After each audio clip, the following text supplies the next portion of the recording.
పార్టీకి బీఆర్ఎస్కి ఏమైనా తేడా కనిపించిందా? ఇక్కడ స్వేచ్ఛ ఎక్కువ ఉంది. ఇది చాలామంది ఉంటారు కాంగ్రెస్ పార్టీలో. ఎవరైనా ఏదైనా మాట్లాడగలుగుతారు. ఏ రీజనల్ పార్టీ అయినా, మళ్ళీ బీఆర్ఎస్ అనకండి, ఏ రీజనల్ పార్టీ అయినా, దేశంలో చాలా రీజనల్ పార్టీస్ ఉన్నాయి. ఒక కట్టడితోటి ఉంటారు, ఒక లైన్లో ఉంటారు.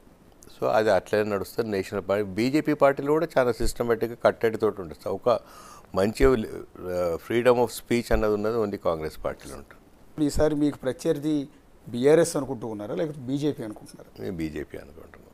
విశ్వేశ్వర రెడ్డి మీకు ప్రత్యర్థి? విశ్వేశ్వర రెడ్డి నాకు ప్రత్యర్థి. ఎలా ఉంటుంది సార్ మీకు విశ్వేశ్వర రెడ్డి గారికి మధ్య? నాకు విశ్వేశ్వర రెడ్డి గారికి ఒకటే చెప్తాను. మొన్న రేవంత్ రెడ్డి గారు ఏదో కామెంట్ చేస్తే ఆయన నెక్స్ట్ డే సవాల్ విసిరాడు నాకు.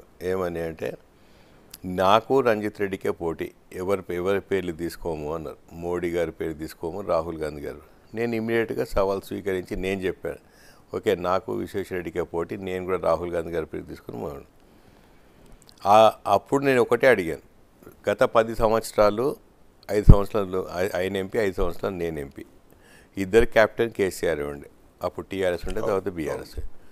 Play ground is the same. ఏది చేవెళ్ళ పార్లమెంట్ కాన్స్టిట్యుయెన్సీ.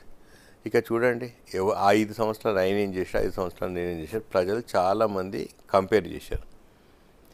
ఆయన ఎప్పుడూ ఎవరికి అందుబాటులో ఉండకపోయేవాడు. నేను ఒక ఎంపీని, నేను కొండ ఫ్యామిలీది, నాకు ఈ అపోలో గ్రూప్ అల్లుని, ఇవి ఆ ఫీలింగ్లో ఉండేవాడు. నేను 100% నా డోర్స్ పొద్దున్నే ఓపెన్ అయితే అందరు వచ్చి కూర్చుంటారు. నేను గంట లేట్ వచ్చినా, బయటికి పోయినా మళ్ళీ వచ్చే వరకు వెయిట్ చేస్తారు. అందరినీ మంచిగా చూసుకోను. ఎవరైనా పెన్లు ఉందనో కార్డు ఇస్తే, నువ్వు ఇప్పుడు ఎందుకు వచ్చినావు, అపాయింట్మెంట్ తీసుకున్నావా అని, చావు ఉందంటే హెల్ప్ చేసే బదులు నేను ఎంపీనై చావుకు రావన్నా అనడం. ఇవన్నిటితో ఏమవుతుందంటే, సుఖాలకు, సంతోషాలకు, దుఃఖాలలో, ఆపదలలో ఉండేందుకే ప్రజాప్రతినిధులను ఎన్నుకుంటారు. దాంట్లో పాలు పంచుకోక ఇంకా ఉల్టా ఇట్లా మాట్లాడితే చాలామంది ఇబ్బంది పడేది. అప్పటికే ఛాన్సాలు కలుస్తారు, మళ్ళీ నీ పేరు ఏంటి అని అడిగేవారు. వాళ్ళు అనేవారు, అసలు ఒక్కరిని కూడా గుర్తుపెట్టుకోడన్నా, ఇప్పుడు నువ్వేమి ఇంతమంది పేర్లు పెట్టి పిలుస్తావు. నేను ప్రతి గ్రామానికి వెళ్ళినా, ప్రతి మండలికి వెళ్ళినా చాలామంది నాయకులు పేర్లు. ఎందుకంటే ఇంత అత్యంత సన్నిహితంగా తిరిగినప్పుడు ఏమవుతుంది, రోజు 4 సార్లు మాట్లాడుకుంటాం, కలిసినప్పుడు పేరు పెట్టి పలకరించడం చాలా ఇంపార్టెంట్. ఆయన ఏమంటాడు, నాకు పేర్లు గుర్తుండవు, నా పక్కన నన్ను ఎవరు గుర్తుపట్టారు, నేను ఎవరిని గుర్తుపట్టారు, ఆయన ఇంటర్వ్యూలో చెప్తూ ఉంటాడు. అన్నిటికంటే ఎక్కువ అందుబాటులో లేని నాయకుడు ఎందుకంటే తర్వాత ఈ గత 5 సంవత్సరాలలో ఆయన ఎప్పుడూ బయటికి రాలేదు, బయట ఏం మాట్లాడదు. ఎలక్షన్ల ముందు వచ్చి ఇవన్నీ మాట్లాడుతున్నాడు కదా. ఈ టాపిక్ ఏంది, ఎలక్షన్ల ముందే గుర్తొచ్చినారు ప్రజలు. 5 ఏళ్ళు అపోజిషన్లో ఉన్నప్పుడు ఇంకా మంచిగా గుర్తు రావాలి, ఇంకా ఎక్కువ పని చేయాలిగా.